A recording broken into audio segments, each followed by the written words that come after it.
근데 전 개인적으로 궁금한 게 왜 하필 광주인가? 이런 질문도 던질 필요가 있는 것 같아요. 왜냐면은 사실 그런 계엄에 반대하는 시위가 전국적으로 일어나는데 그러면은 광주 말고도 다른 지역에서 똑같이 이렇게 가혹하게 진압했나요? 예를 들어서 5월 18일 서울에서도요, 성균관대 학생 하나가 이 계엄군에 의해서 구타를 당한 사건이 발생합니다. 그런데 이제 그 사건 이후에 계엄 당국에서는 학생들에 대한 구타를 금지하라는 명령을 내려요. 근데 반면 광주에서는 우리가 알듯이 갈 시간이 갈수록 이 계엄군의 폭력성이 그 정도를 더해 가는 거죠. 8일 오전부터 계엄 당국은 이 광주 일원에 계엄 부대를 더 증파하는 그런 이제 모색을 하게 되고요. 결국 10일 공수여단을 이 광주로 다시 증파하는 그런 결정을 내리게 됩니다.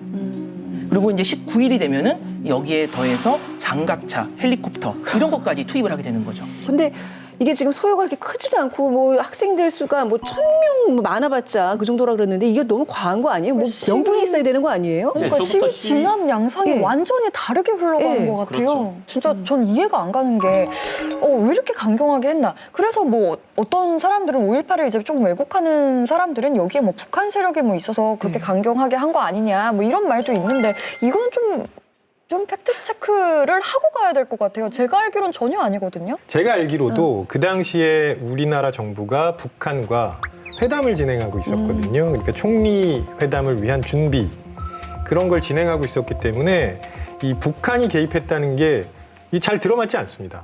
이 1980년 5월에 북한이 곧 침략할 것이라고 하는 이 소위 말하는 이 북한의 안보 위협설 또는 북한의 남침설 이런 것들이 광범위하게 유포가 됩니다.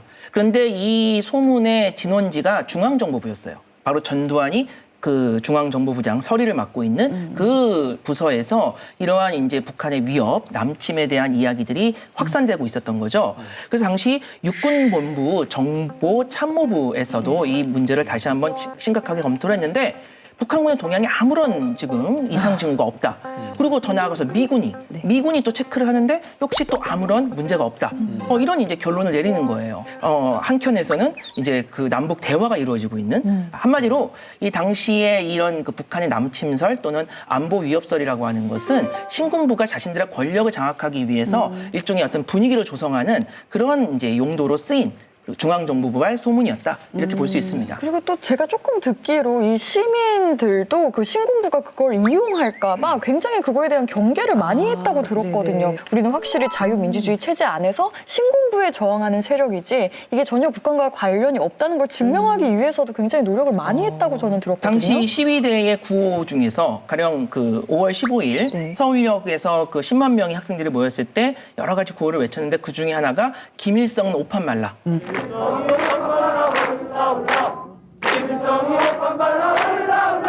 이런 구호가 있었고요. 그다음에 이제 광주에서도 이제 그 시위대가 만약에 지금 북한이 쳐들어오면은 우리가 이제 나가서 싸우겠다. 뭐 이런 이제 얘기들을 했다는 거죠. 저는 지난 회에서 전두환이 왜 중앙정보부장 서리까지 하려고 했었는지에 대해서 이야기했잖아요.